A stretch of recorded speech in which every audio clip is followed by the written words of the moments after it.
This was the first time since the 44th Academy Awards in 1972 that the show didn't end with Best Picture. In 1972, you know what it ended with? A tribute to Charlie Chaplin. They got it right, at least for the 44th Oscars. They at least got that right. You know, and of course we're talking about the Best Actor, the colossal upset where Chadwick Boseman for Ma Rainey's Black Bottom was predicted to be a shoo-in as the winner of Best Actor, but instead went to Anthony Hopkins for The Father, who was not present. Now, there's a lot to unpack here, and I know you two have opinions, so I'll try to be quick here and get to you guys. For decades, the Academy voters have always said that, and the producers, that they do not know the winner until the envelope is opened. This is the first time I actually believe that. Because there's no way that if Soderbergh and the accompanying producers knew that Anthony Hopkins was going to win Best Actor this year, they would not have switched the order from Best Actress, Best Actor, Best Picture to Best Picture, Best Actress, Best Actor. There's no way they would have done that had they known Hopkins would have won. And you don't end on that anticlimactic note either, because that's exactly what it is. Since Hopkins wasn't even in attendance, he was sleeping at his home in Wales, and it sucked all the memes. Sorry. Yes, it sucked the air out of everything. It sucked the air out of everything. It sucked the air out of Nomadland winning Best Picture. It sucked the air out of the first Korean woman to win Best Supporting Actress. It sucked the air out of the second woman to win Best Director. And this diverse crop of nominees, even Daniel Kaluuya for Best Supporting Actor, it completely deflates that. And the other thing was, too, is that anybody who's watched The Father knows that Anthony Hopkins, you could have made an argument for any of those 5 nominees to win. But anybody who's watched The Father has no gripes about Anthony Hopkins winning. And it's not even that Anthony Hopkins won. It's that what aggravates me the most is not only that they really put Chadwick Boseman's widow Simone in a very awkward spot in that moment, because all eyes were on her. They put her in a terrible position. Yeah. And they put Anthony Hopkins in a terrible position too, because now it's coming out that they wouldn't let him record a Zoom acceptance speech, and Olivia Colman wasn't allowed to go up there, his co-star in The Father, and accept the award on his behalf, which is flat out bullshit. But at least her coming up there would have been a better ending than what we got. Yeah. But what sucks, though, ultimately, and I'll pass it to Joe after this, what sucks ultimately, in my opinion, is that Anthony Hopkins, you could argue, and he's done 150 movies, so it seems, you could make the argument that this is his single greatest performance in The Father. It's that good. It turns that moment into a what the hell just happened moment. And that's how that movie and that performance is going to be remembered. And Chadwick Boseman doesn't get the tribute, the send-off he really deserved. And also don't forget that they had the In Memoriam, which they put on 2-speed, so it seemed. They flew through that. Yeah, that was weird. You know, that was odd too. Really odd song choice too. It was like Sean Connery, done. Next person, done. And then like when you got to the big last 3, the big 3 who died, which was Chadwick Boseman, and there was 2 other people. God, I don't remember, but so many. Yeah, they threw DMX on there. They did. Yeah, that's right. They put DMX on there. When you got to the big 3 actors that we lost last year, they spent 3 seconds instead of 1 on them, and then it was done. It was just oh. Plumber was the another song choice one. was Stevie Wonder, a kind of a mid-tempo Stevie Wonder song. I'm like, okay, I get it. Maybe you don't want to depress the audience, but this is the year to really depress the audience. No offense. You've done it before. But keeping it to Best Actor, though, that was a piss-off ending. And fittingly, the Joker was the one who opened the damn envelope, too. Let me talk about that, too, because, I also feel sorry for Joaquin Phoenix, who had to go up on stage, say his little speech, open that envelope, and read Anthony Hopkins. And he's not here tonight, so the show's over. And I don't mean to, end the show here on Sleepless, but, this was basically the example. Anthony Hopkins for The Father. Anyways, that does it here for the Oscars. Have a good night. Yeah. On behalf of Anthony Hopkins could not be in attendance, so on behalf of Hopkins, the Academy accepts the award. Good night. Yeah. Credits. It was just like, what? You know. It's like the least they could have done. They should have done this. No matter what, before we presented Best Actor, we should have had a 2-minute, 3-minute video of Chadwick Boseman. Just that. No matter what. Just like that should have been at the end. Because okay, he didn't get the award, but he got that fitting tribute. It's like, hey, we lost him. He was nominated this year. So, we want to show off this performance, the Five Bloods, him as Black Panther, him as Jackie Robinson, him as Get On Up. What's his name? Oh my God. James Brown. Thank you. Just various performances from him. It's like, I know it's just okay, well then you're kind of doing in memoriam, but this is a little different because he was nominated this year. So it's like, let's give him an extra little leeway. He was nominated this year. And of course the year he was nominated for was the year he died, unfortunately. At least something. His widow's there. You could have had her come up on the stage after that whole thing gave a speech and then sat back down waiting for the Best Actress, Best Actor thing to happen. But instead, no, it's just camera turned to her and we never saw her again for the rest of the night. God, that sucks. It was embarrassing. And then the other thing, Nomadland wins.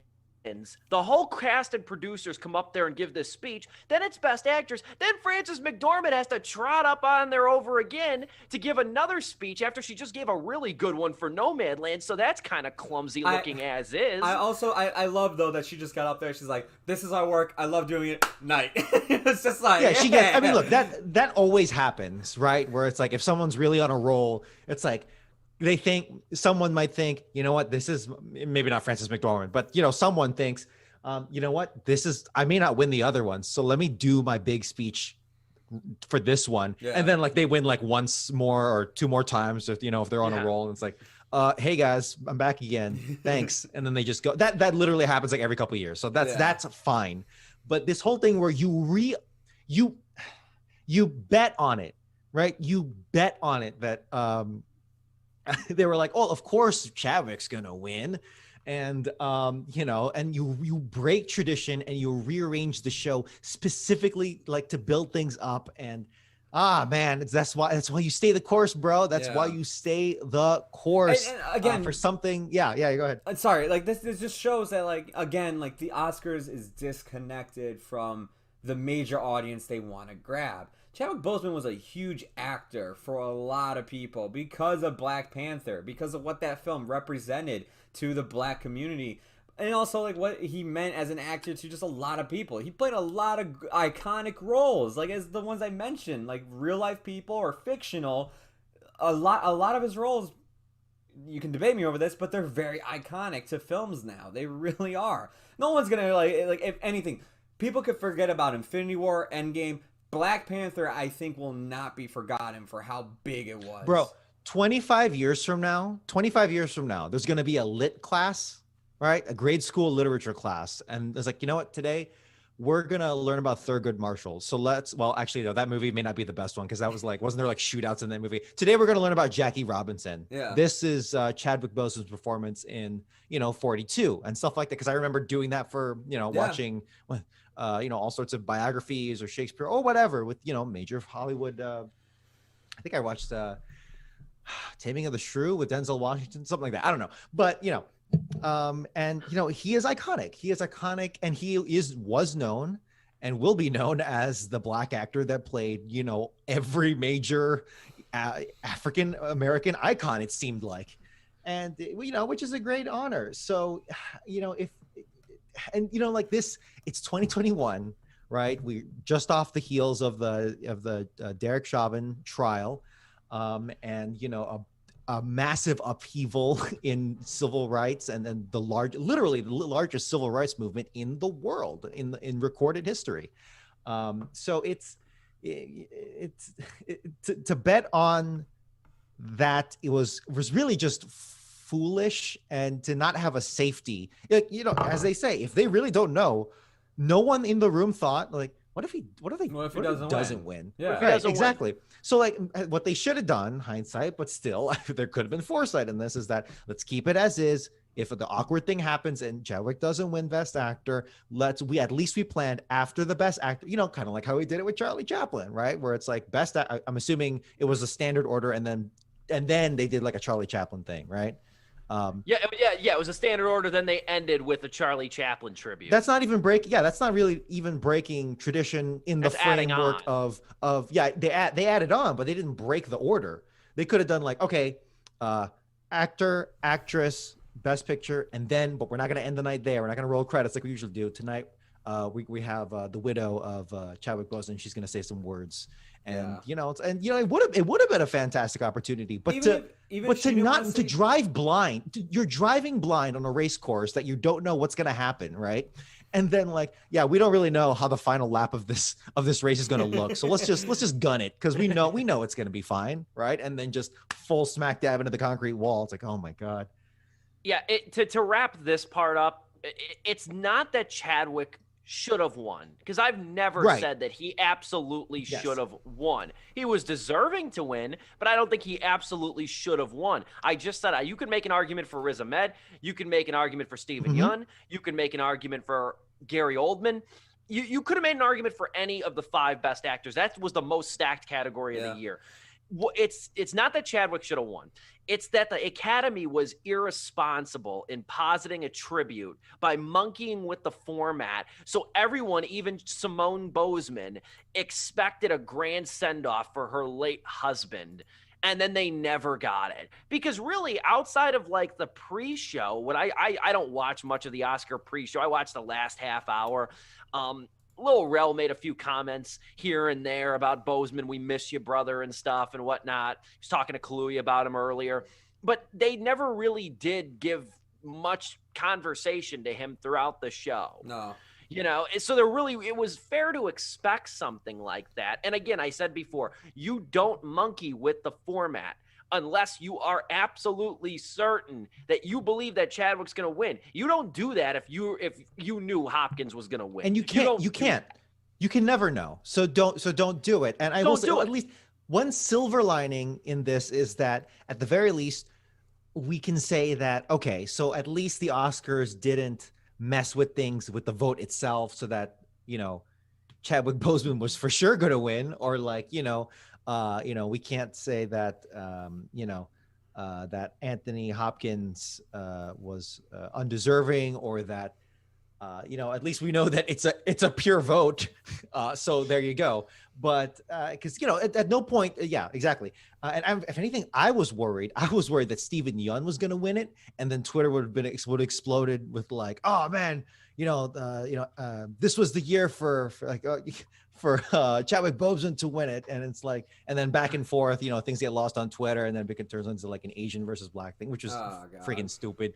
Actually, I will say that I think for the most part, right, no one is really pointing their hate at Anthony Hopkins. It's really just the Oscars, just the organization that is the Oscars.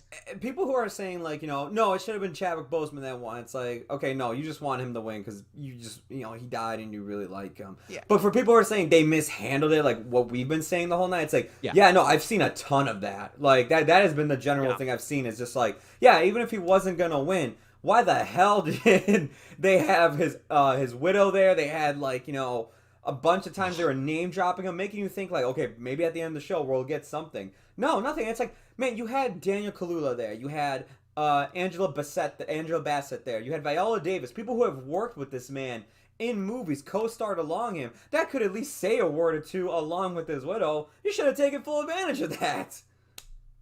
Just to wrap this up and further burn the clock before we take our Zoom-sponsored intermission. The other thing I think of how Anthony Hopkins won, okay, and I'll just, this is not fact-based whatsoever. This is just a thought that I had, at work the following day.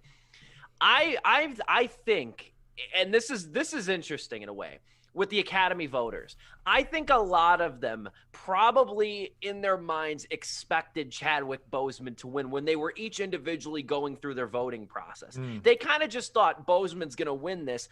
And if they they felt that there was another performance superior, they're like, well, I'm just going to vote for the one I want because Boseman's going to win. So I'm going to vote Anthony Hopkins, the father. And then enough people had that in their mind that they did that and swung the vote.